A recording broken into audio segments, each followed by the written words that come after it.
Okay,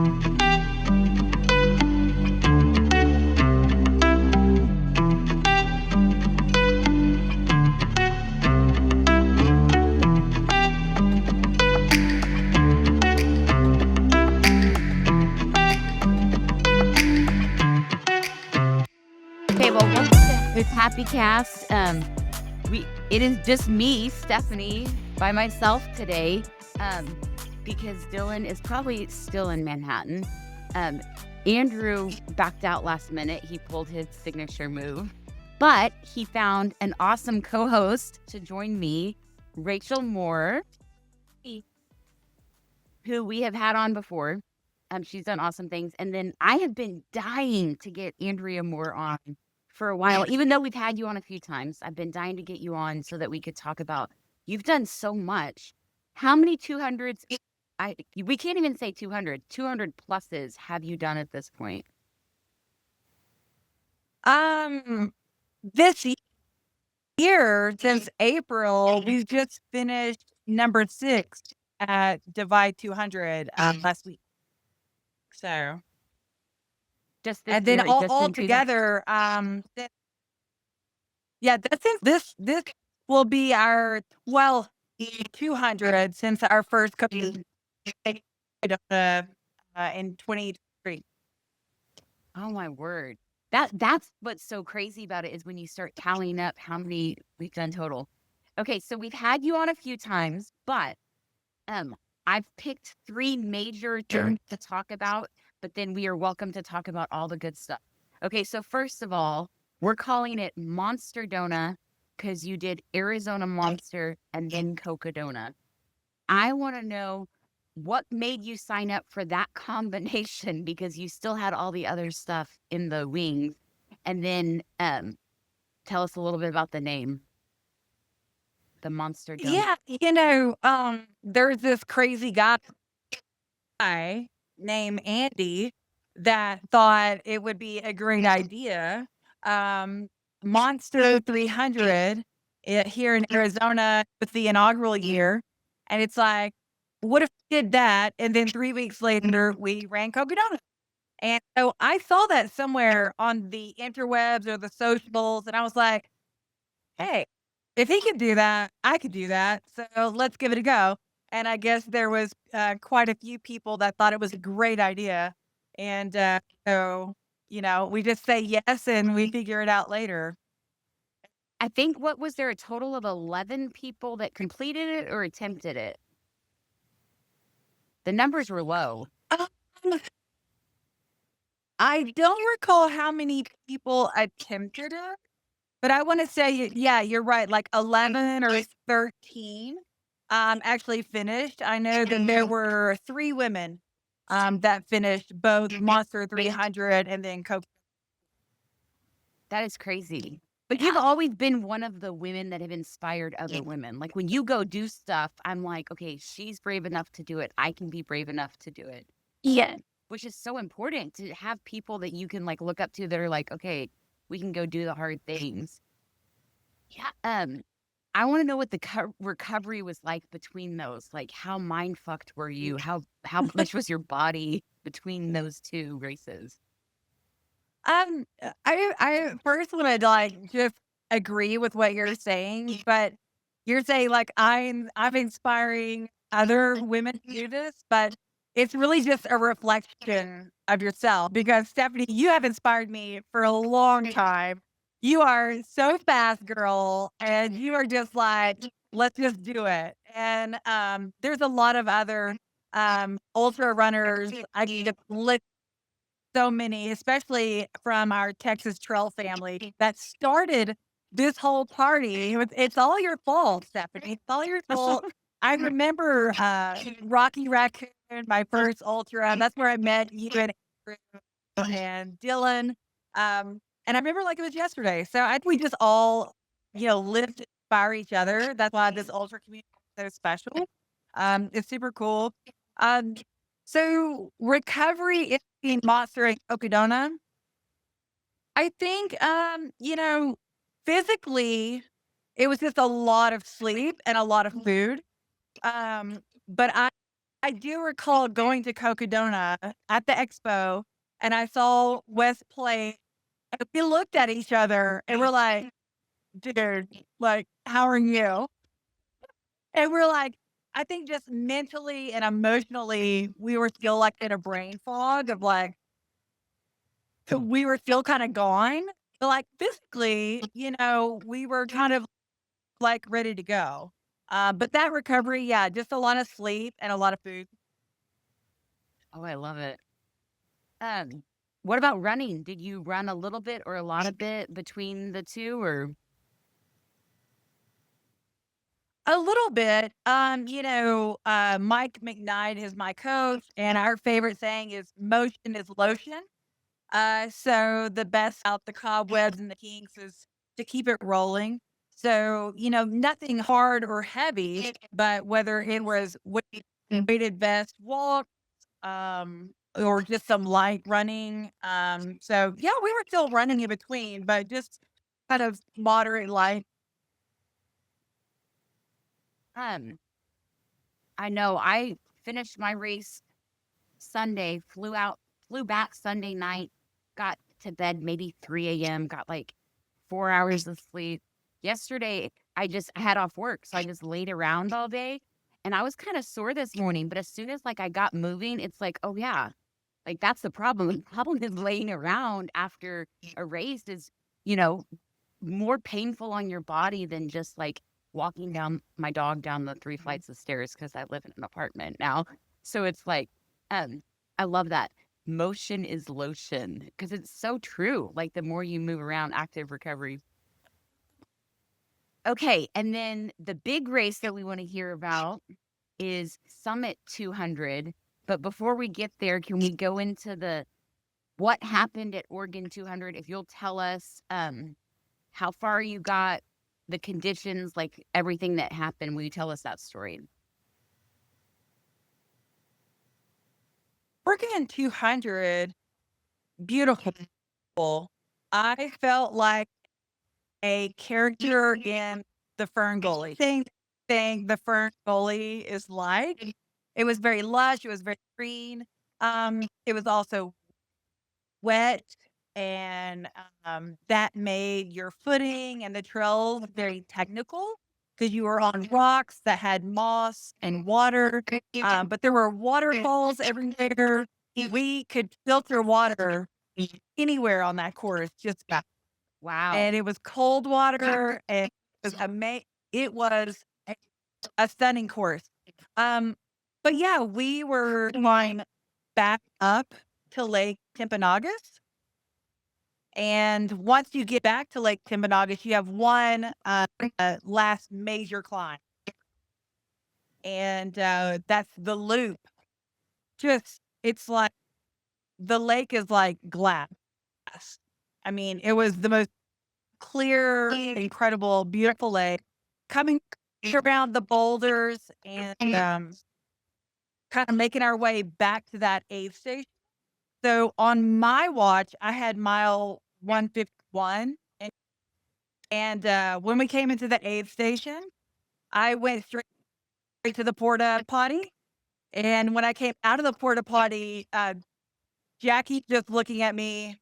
I see Renee, one of the race directors, kind of looking at me, and I was just like, "Hey," like, "Hi," like, what it was just kind of weird, and Jackie started crying, and I was like, "What's wrong? What's going on?" And she gave me a hug, and she said, "We have to stop the race. There's a fire." And you know, the feels at mile 151, I think it didn't really hit me that I was, like, confused, no sleep, whatever. I was just confused, and I was like, "So we don't get to keep running?" And Jackie was, "No, it's over." And I was like, Um, okay. Like, I didn't know what to say or how to feel, but there were people at the aid station that were very devastated. They were crying. They were, it's all the feelings. Some people were upset that the forest is on fire. Like, we're losing this beautiful forest that we've been running for days. Uh, the wildlife losing their home. We're also scared, like, we gotta get out of here. Like, how close is the fire? And then you're thinking, where are the other runners? Is everybody okay? It's a lot of emotion. And, maybe the 55 or 60 ultras that I've done, there's never been a forest fire. So I didn't know how to process that. Um, but And I'm it was assuming you're sad. not I mean, like, whenever I'm in the moment, you're not processing it then. This is something you're thinking about days later when you're home and you're like, "Oh my god, what Yeah. has happened?"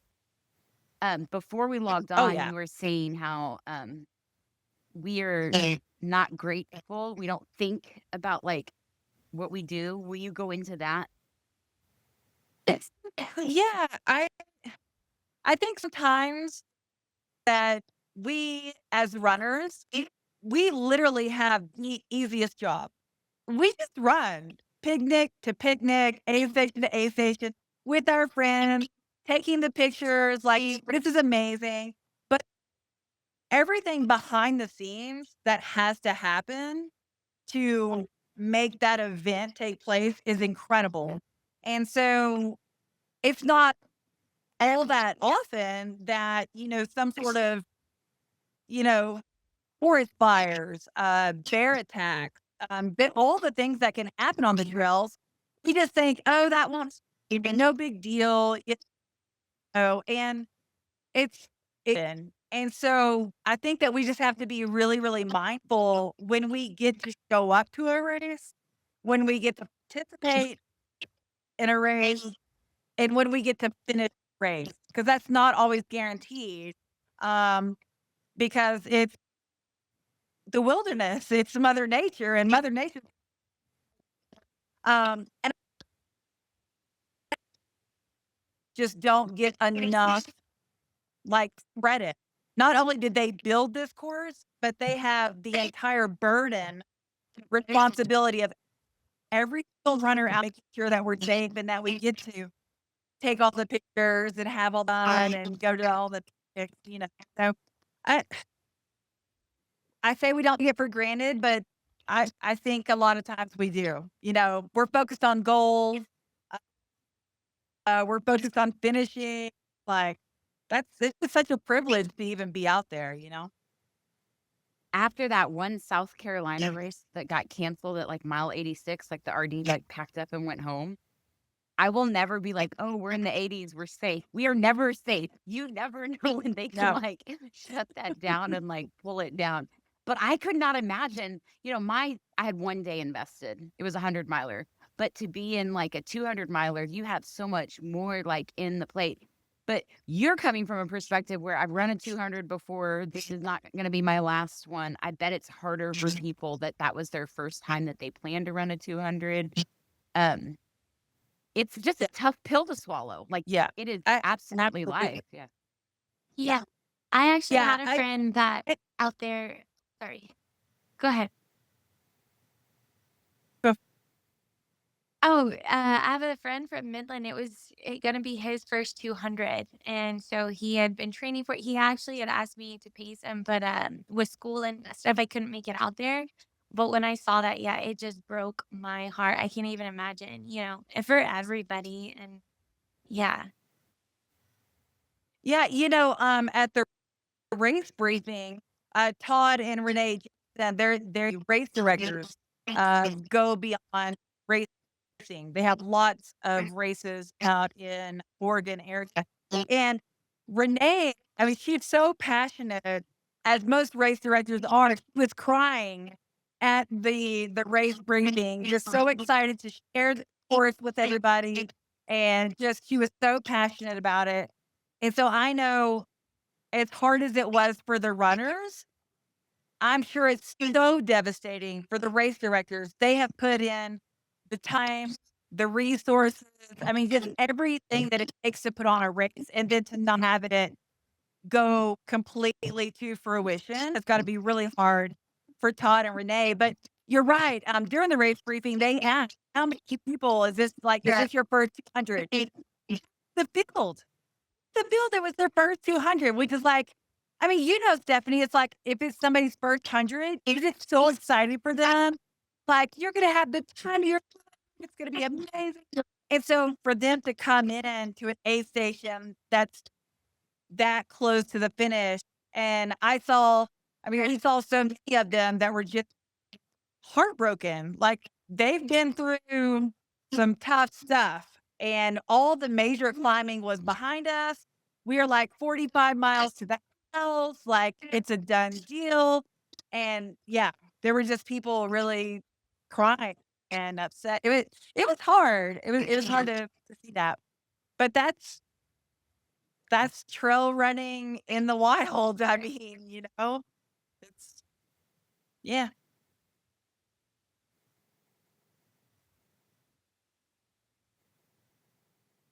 I don't hear Stephanie. No, I don't either. Yeah, I'm there, sorry, I was muted. Oh, I there was you go. I was telling like, a whole story. I was saying, but the crew and the pacers, they're just as invested. Like you said, Jackie was crying. yeah. It's like everyone's story. I feel like the runners are the ones that are going to have brain fog. Like, what's going on? Like, where are you Yeah. pushing me? I feel like that's where we brought this up on our last episode. A case of the Hundies back to when we had those days. You know what I'm talking about? When you got depressed after races. I don't know if I get depressed after races because I always have another race right around the corner. I don't think that's Yeah. healthy either. I'm not suggesting that. I'm just saying for me that is where I'm at. But I can only imagine it hits you when you go home that something you're out of control. And then it could happen. It could happen in another race. Like we're never guaranteed, but it makes us, if we can do that, we can be grateful on the next one for the next one. And Oh, I think 100%. I think too that's another reason why I love the ultra community and ultra running so much is that parallels with everything in life. Like there's so many things that are just outside of our control in life and just learning to like let go and move forward and yeah, so And how we can control the things that we can control and how we feel about things and how we react to yeah. things. Yeah. Right. I feel like I've learned Yeah, so it much about is myself what even this past year. Yeah. it is what you think it is, and we can see it as, wow, I got to go play in this incredible, beautiful place, LaMelo Falls, Lake Tibbanagus, like all these incredible places for 150 miles. Like 150 miles is no joke. Like we are Oregon 150 finishers, like, so you could be grateful for that, or you can just be like, I didn't get to finish. I didn't get my buckle. I didn't, so it is, to your point, Rachel, like how you see it is your reality. And if we can just kind of have more of the glass half full, and be grateful for what we did have. Yeah. Yeah, yeah, that's Yeah. good. And it's okay to be sad that it didn't happen, but Yeah. also, Yeah. recognize and appreciate the 150. Maybe Yeah. that's my thing with not getting the Hundies is now, like the case of the Hundies or getting depressed is because it's like, it's okay to feel sad about this and happy about things at the same time. Okay, so I was dying to hear the Oregon story. So thank you for sharing that. Yeah. Tell us about the Summit 200. How? Because that's Colorado, right? Yes. And they created that course. So I want to hear all the Uh, details. It's amazing. First, Chase and Casey Hammond are the most beautiful human beings on the planet. I've had the opportunity to share a lot of miles with Chase. Uh, they're just incredible people. So it's kind of like they invite you over for a barbecue. And it's like, I want to show you the trails in our river. And the feeling is so intimate and so special. I love that race. And it's like, I want that for all of my friends. You have to go see Summit 200. And all the volunteers, there were so many volunteers from Texas. Uh, Robin, and I mean, there was just so many people. I was like, lovely, so it's great to still say as amazing as that course is, it's hard. It's very, very hard. Y'all tried to kill somebody out here. But That's what I was all gonna ask. So 200 was it just how no, technical? Was it how technical it was, or was it the altitude, or a combination? everything. It's everything. It's probably one of the toughest US 200s that I have been on. All miles are between 10,000 and 13,000.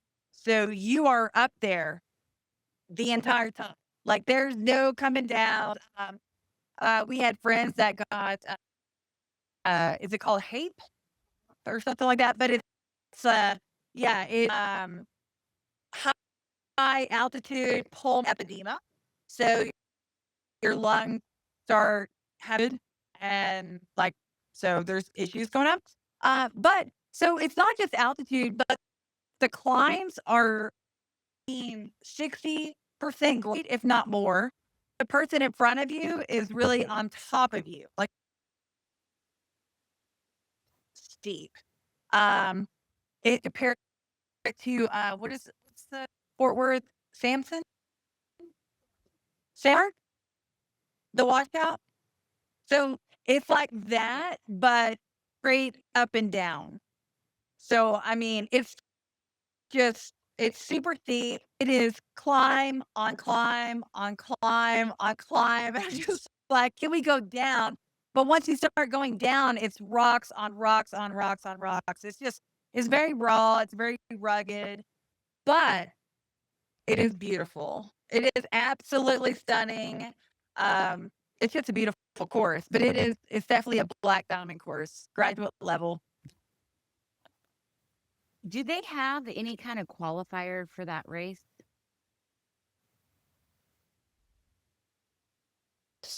I believe that you have to have 100 until yeah, there's a couple of qualifiers for that race.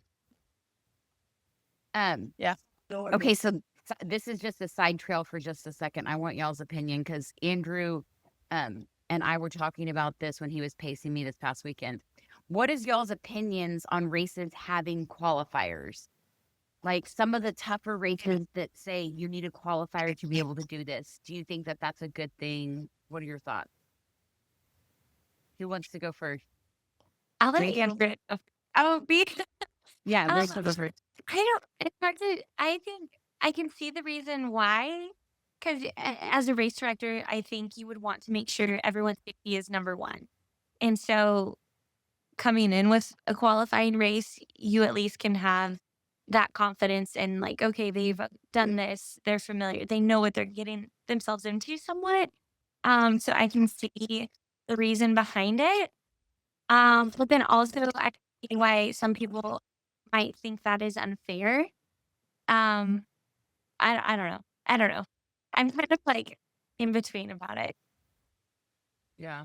Because sometimes it's And hard for people to make it out to a race or to, I don't know, but maybe they just have it in them and they're just a naturally strong endurance athlete and accomplish something greater than is qualifying. Yeah. right. Okay, Andrea, what's your thought? Yeah. No, I agree somewhat. I actually have a friend entry to Moab 240. Looking at, what races can I do to get ready for my first 200 at Moab next year.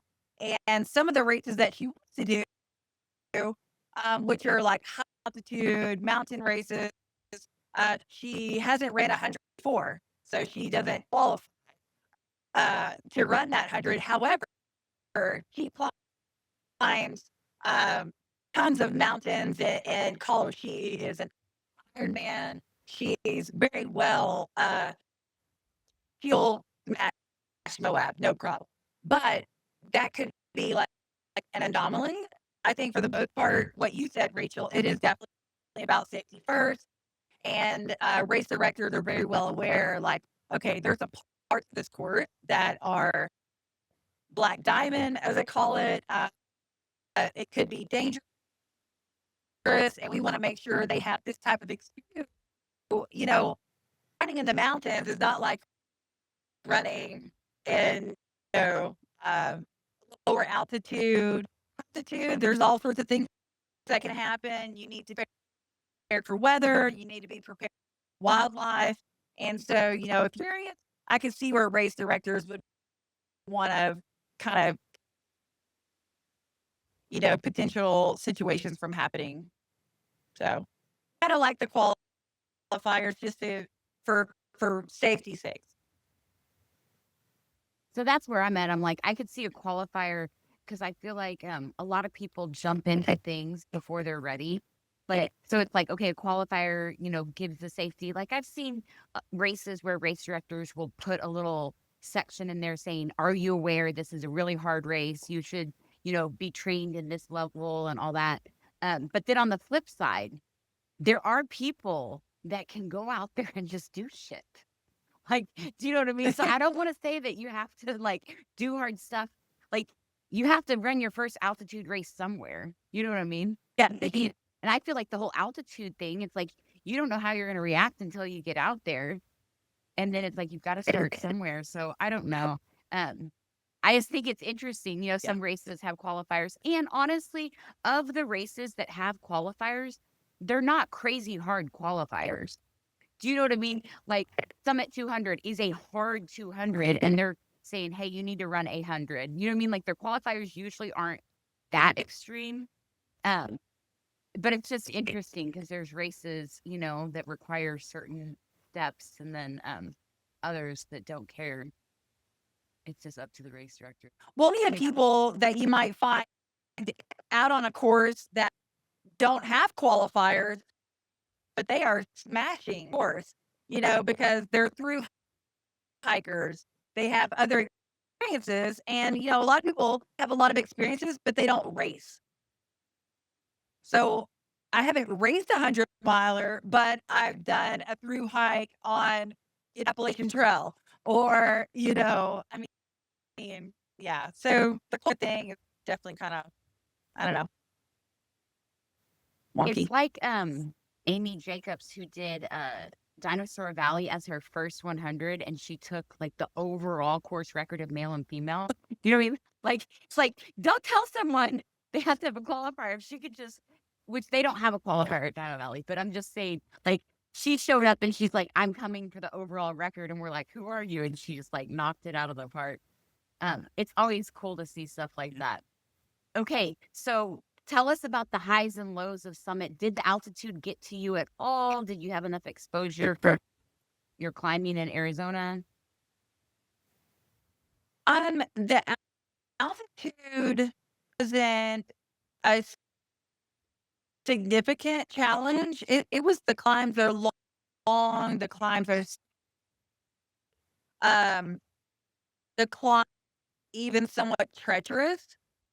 Like when you have Lustra and you're at such an angle, and the person is kind of up on top of you, it's like, please don't fall back.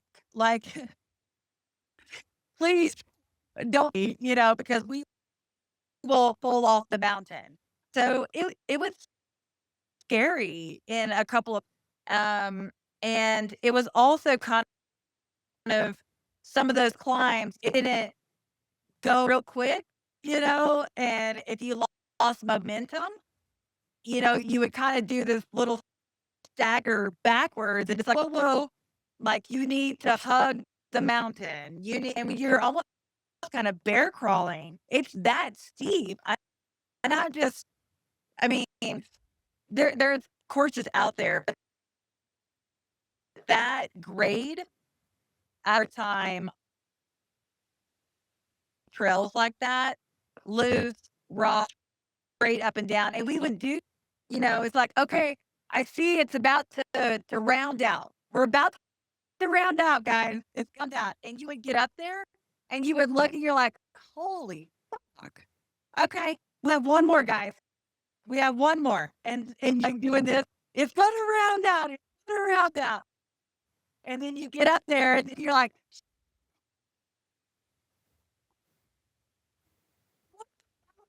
sitting right now. I mean, it was just over and over. And it's crazy. The climbs, let me see. Let me just, the climbs to Montezuma was just insane. And then the descents on the rocks, it was just very painful. But then we got a pizza party at Montezuma, Candace, and it hurt me. So that was fun. But yeah, that's a tough course. Yeah. Okay, so did you like? I know you can probably carry poles the whole time, but in that super steep climb, you're not getting your poles out because that's not going to help you because you're kind of like crawling up the mountain. Or did you have your poles? Yeah, there was a lot of sections where it was actually not have your poles. So we would kind of tuck them away. You could kind of use your hands to navigate and like grab a rock. Is this rock in the ground?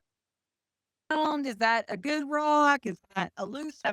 Scrambling that way, but on the descent, um, giraffes and downhills don't really go well. Have the poles to like navigate the descent. But yeah, it was almost better to not have your pole on the climbs. Some climbs. Others, it was such loose so that you needed to like post hole, put your poles in so you have something to lift you. The footing was just, kind of sketchy. I have I a question. Sorry. Where do you put your poles in a quiver or do you carry your poles So I usually have my poles like underneath my on your waist? head Okay. and it sits like above my butt. So Okay. it'll stay like right there On and your I hip. get in and out. If I later in the race when everything's kind of stiff, if I can't put my poles there, I usually will do like put them in my bag, but I don't have a quiver per se. I'll just shove it like between my pack, like Mhm. here. Yeah. Um, but That's- yeah, or I hold Yeah. them. I was just wondering. I bet you feel like an expert on all those like technical stuff. Like now like what are a good rock to reach for. Do you feel like you learned a little bit about going through it for so long?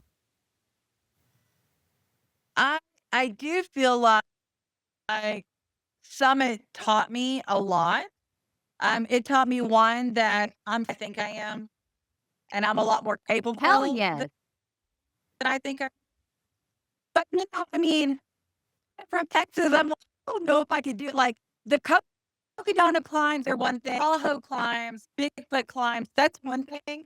The summit climbs are very, very, very different. They're much more technical. They're steeper. They're longer. And after that high altitude, I was like, I don't know, dude. I don't know, but I did pace. Beautiful. I'm like, I have to go try.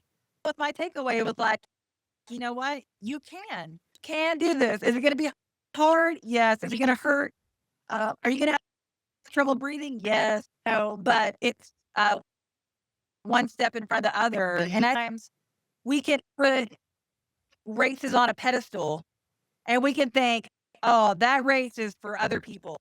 That's that's way above my pay grade. But it's just not true. That's the monster we create in our head, And so, my biggest takeaway is Summit was just like, yeah, the monster's not real, and what do you think you are? So This is just yeah, crazy to hear you say you have monsters in your head like the rest of us. Like, what the fuck? Yeah. You're so positive. Like, I I want to channel your energy. Like, so remember at Silamo, you said you did like mind games where you like would count and stuff like that. Did you catch yourself doing any kind of like mind tricks at the summit for the like climbs, or you're past that now? No, absolutely. Every single race is, I would say it's more of a mental and emotional battle than it is a physical battle. Our bodies will do whatever our mind tells it to do. Uh, it doesn't mean that your body's going to get, but if you say one more step, one more step, fuck yeah, one more step, one more step. I mean, before you know it, you are on top of the mountain. But it is, sometimes I even have to like out loud tell myself one more step. Like it's that hard, or it's that scary. And it's almost like you have to just give your permission to be, you have to give yourself permission to be scared. Don't have to be scared. That means you're doing that shit. Okay. It's supposed to be scared. Whether that's a 5K or that's a marathon, I'm qualifying for about 100 miles. It's going to be scary. Doing hard things, it's scary. It's uncomfortable. But I still do out loud, like talk myself through scenarios. And I know, like going up Red Cone, if you've done Summit 200 and you know the Red Cone climb, I'm just like, don't fall off the mountain. Don't be that girl, okay? And I'm literally just leaning forward. The ground is like, I know, and it's like 5 more steps. Like, and I would just go boom, boom, boom, boom, boom, and like pause. Are you live? Okay, good job. Sorry. Steps. Like that dialogue, that you know, I still, Oh, I love it. But I feel like that, so something I did this weekend was normally like when I'm in my zone and I'm like, this is as fast as I can go. And then it was like, oh, you can go faster. Like, well, your body can actually do more. Like you're telling yourself you can't go faster, but your body can because your body does do what you do. It's all mental. yep. Um, okay, so what were the cutoff like the Summit versus other 200s? Were they more generous because it's a harder course? No, no. It was, We heard Jackie in the background saying no before we did. well, so Jackie like creates all of our pace charts, all the logistics. You talk about like crewing for 4 days through the mountains, like crew pacers really do have the hardest. We as runners like zone out. Just tell me where to go, what to do. Do I need to change clothes? Okay, all right. Do I need to eat? Okay. Like we are in toddler mode, right? And the grown-ups are just telling us what to do. So yeah, she's incredible. She crews. So she got the time marks thing, and and so that's why she was able to answer pretty quickly, like, no. Yeah, it's what is it, 110 hours? 100 hours? Or so. Some, yeah, I think it's like 110. Um, somewhere around there. So those climb, it's you really have to you just have to keep moving. Which is mental too. Yes, I really just want to sit in the middle of the trail. I'm tired. Want off the ride. Let me off the ride. Right now, I'm done. It's like got 60 miles to go. Then you can get off the ride. I'm like, "Over to you." Yeah. My pace for Summit were really incredible. I played the most dark spot in Summit. Uh, I was just tired and the high altitude the entire time. Like my lungs hurt, my chest hurt. I don't want to do this anymore. But I had some really incredible pacers that were like, "Quit whining, move your ass, let's go." Did they really say that to you? Oh, yeah. Yeah. Oh, yeah. Because Jackie teaches them. So we have Zoom calls before all of our races with our team. And Jackie will say, when she says this is what you need to say back to her. And that's what they do. So me, your ass. So tough love.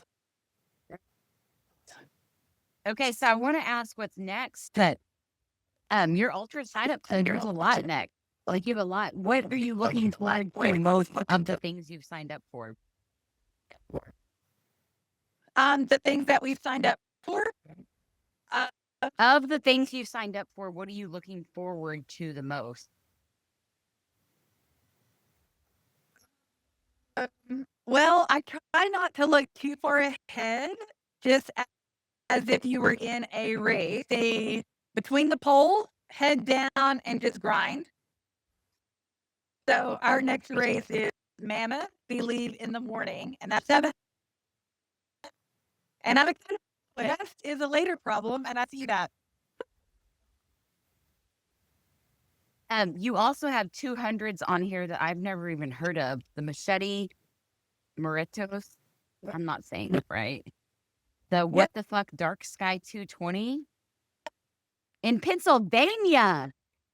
Across Florida, 200 miler. Those are 3 that I've never even heard of. So here's the thing. So Andrew set up for Rachel to come on and be co-host, but Rachel, tell us what you're doing as well. Yeah, so I am also leaving the morning tomorrow to yeah, I'm excited. That'll be my first unknown territory, but again, like Andrea using snow and sputtering, me too. Like I talked to my teacher about like, yeah, there's another teacher that does crazy stuff like that. So just yeah, excited and yeah. Sorry I haven't been the best co-host. I'm like so quiet. There we go. Okay, so do you have questions to hit Andrea's brain about doing your first 200? Yeah, I had a whole list and I left them up in my room. Go grab them. We want to hear. No, it's okay. No, I think like I don't know. Like it's just unknown territory, but I feel like everything you've already said, like it's so mental and emotional more than it is physical. Which like gives me great hope out there that like my mind and my body will be able I mean like my mind will be able to carry my body. And then how you touched too on like the crew and your pacers like having the hardest job. And I do have, I think, a really great crew with me and some pacers. Who do you have? So they're like not experienced in this at all, but I feel like they know me well and they care about me and can really like fish me and not baby me. So I have my dad and my stepmom here with me.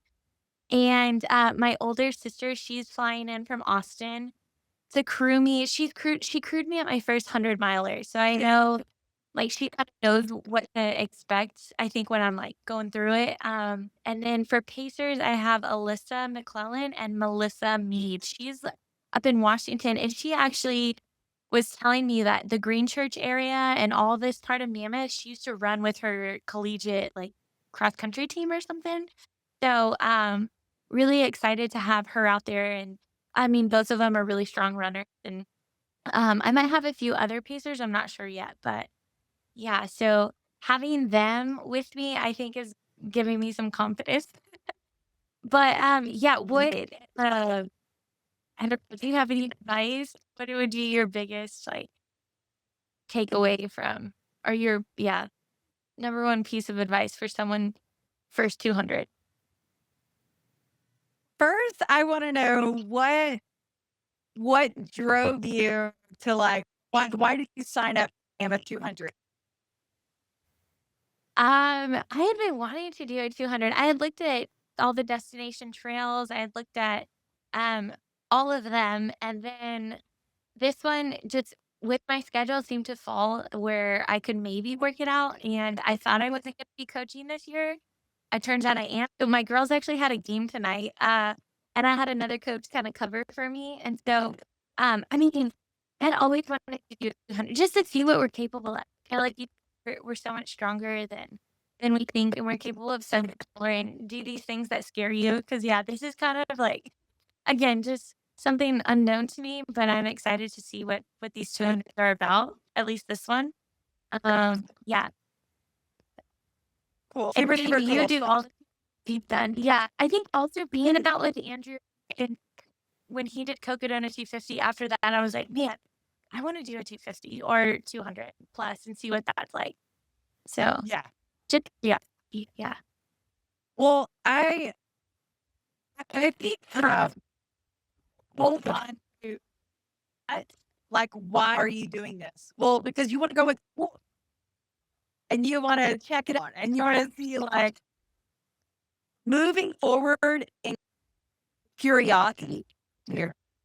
Yeah.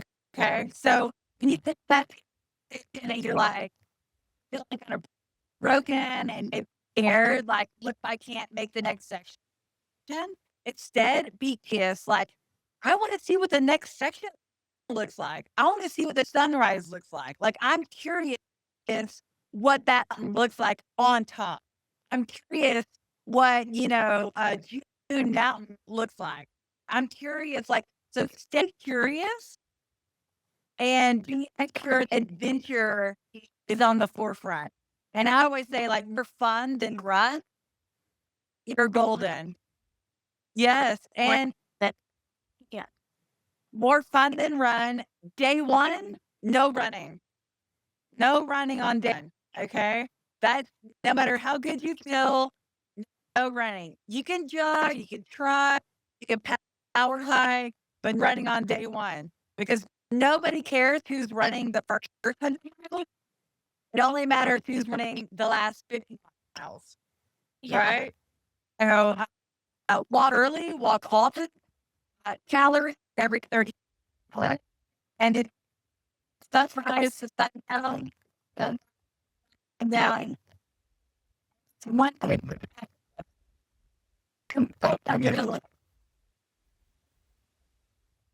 That's on.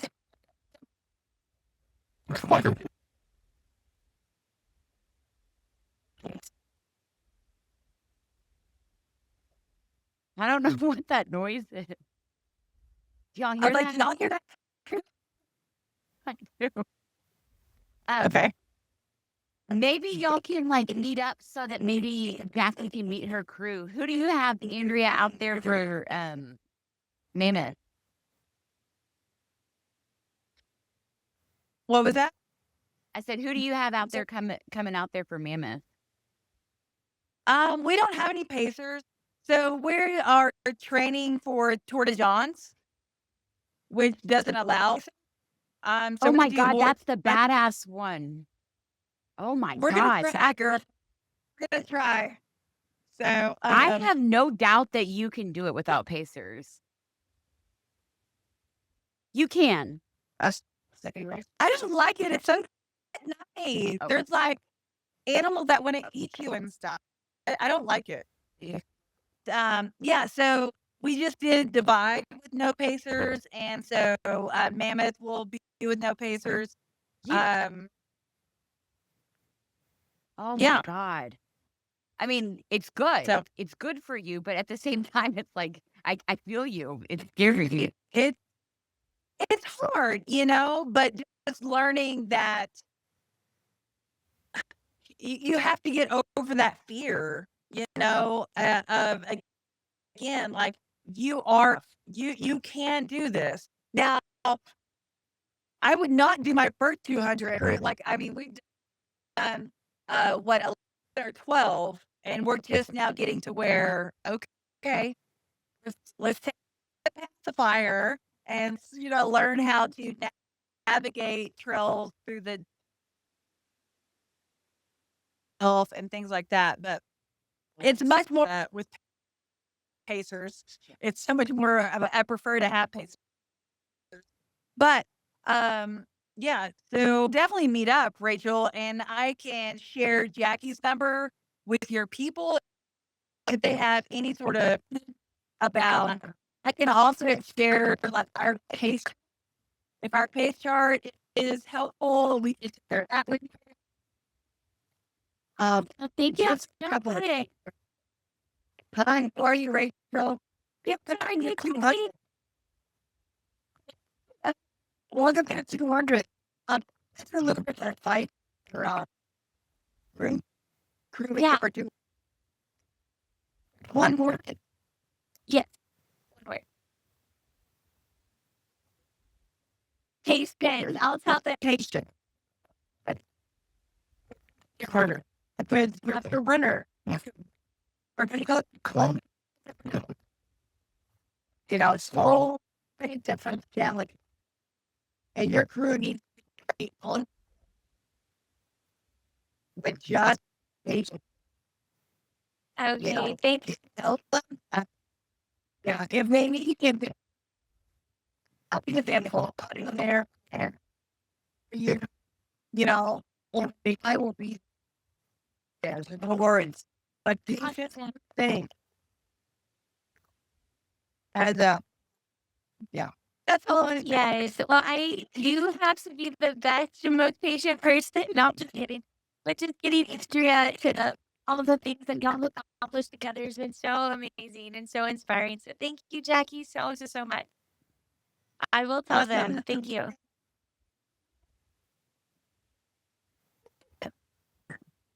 I just love it. So many good things ahead and like strong women doing things. And I feel like we need more women in the 200s because I had a student.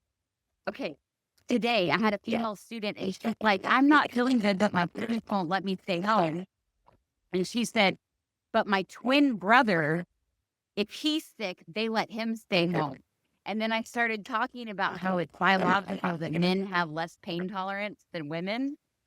And then I'm like, and then I wanted to go into how women need to run more endurance events. And that was like, Stephanie, this is too far. Walk away. Like, they don't care about this conversation right now.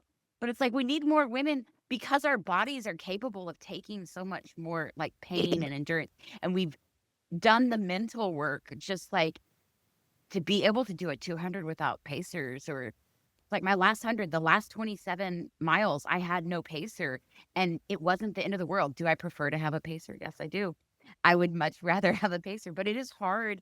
Like it's a financial burden to get people out to support you. So, and it's like you reach out to local people and then they down and, you know, that's what I for you. Well, thank y'all so much for coming on. We were going to wrap it up with something that you cannot let go. So something that's on your mind.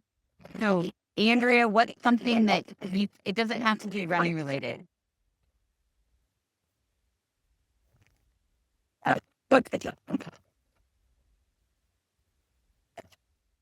Something something that's on your mind, something you can't let go. I don't know what that noise is. I know. It's like somebody eating chips. Something that's on my mind that I can't let.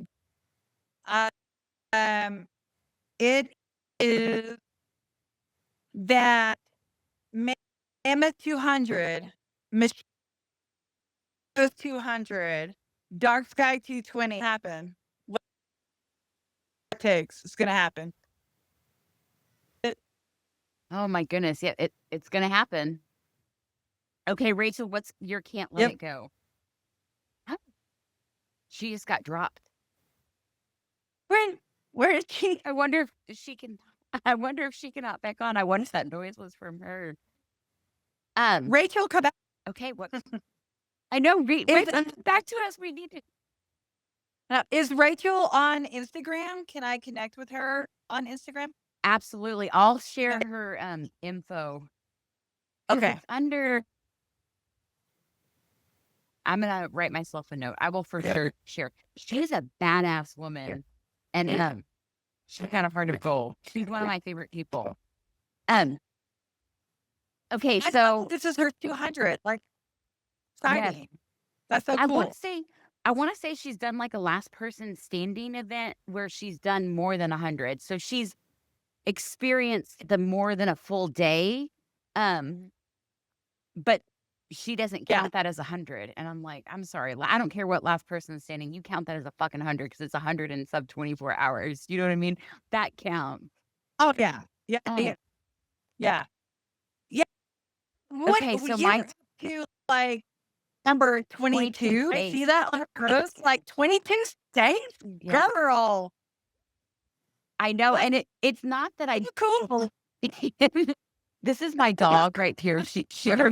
She's done with her bones, so she wants to be on the podcast. She's telling me she's done.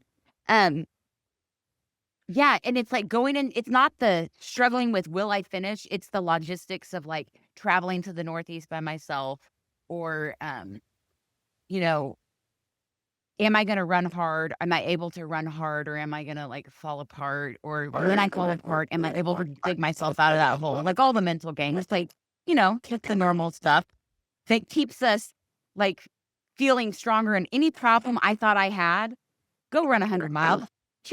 Those problems don't matter. You come back and it's like just a huge perspective on like where you are in life. You feel so different. Oh, I know what I can't let go. So the results got posted for my race today, and the lady behind me was only 6 minutes behind me, and the lady behind her was only 22 minutes behind me. So it was a good thing that I was able to hang on because it was a close call that I barely got second. So that was to keep in mind. Okay, well, thank you. I guess we're gonna miss Rachel's Can't Let It Go. I'm gonna connect you on Instagram. But Yeah. and Lola is telling me that she's done right now. So thank you so much for coming on. We follow you like crazy every time you're doing stuff. It's like you're on my favorite here. Like refresh. Because we love you so much, even though you're not in Texas anymore. We have all your Texas family, so I love you too. And that's still like my favorite t-shirt. I told Walker that I was wearing it in TikTok and he's like, oh my God, you still have that shirt? I'm like, it's my favorite shirt. But yeah, new t-shirts. I know we should make some new ones. It's we getting don't have, I morning. think we still have a cow as happy. Yeah. Oh, So we love you guys too. Do you remember the cowbell? yes, I have some. Yeah. Okay, well, happy endings. Mo knows. Yes.